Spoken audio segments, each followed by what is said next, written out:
Startling numbers for parents to hear. In Oklahoma, suicide is the second leading cause of death for youth between 15 and 24. In fact, Oklahoma's suicide rate is nearly 14% higher than the national average. Jessica Hawkins joins me with more.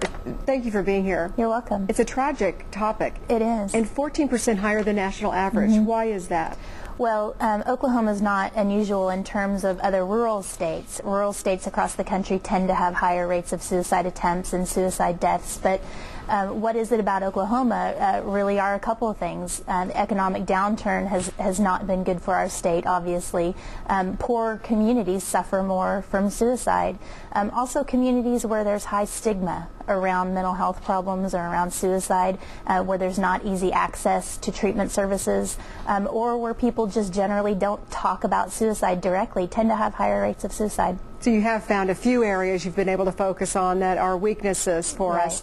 More boys or girls? Well, actually, more boys actually die by suicide or complete suicide, but actually girls attempt more than boys do. Such a shame. You're the Director of Prevention Services at the Oklahoma Department of Mental Health, so fortunately there's work being done to prevent this huge problem. What is that work? Absolutely. Right now we are fortunate as a state to have a federal grant program working on youth suicide prevention, and with that program we're trying to train people all throughout the state, people who come into contact with young people regularly, on what the warning signs of suicide are, how to make a referral properly, how to talk to a young person who's experiencing suicide risk, and also doing some screening throughout the state.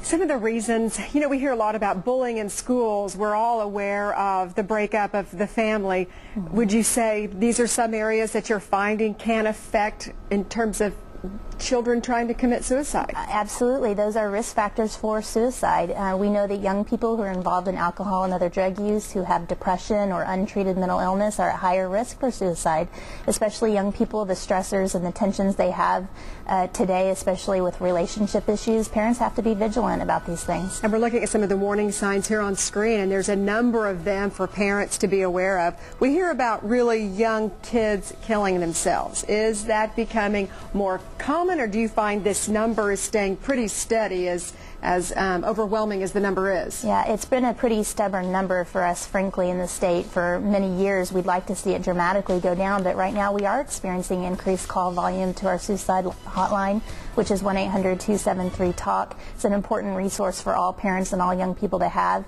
We hope that we make a dramatic difference for young people in our state, but it's going to take everybody really to get involved and help make the difference. Important community issue.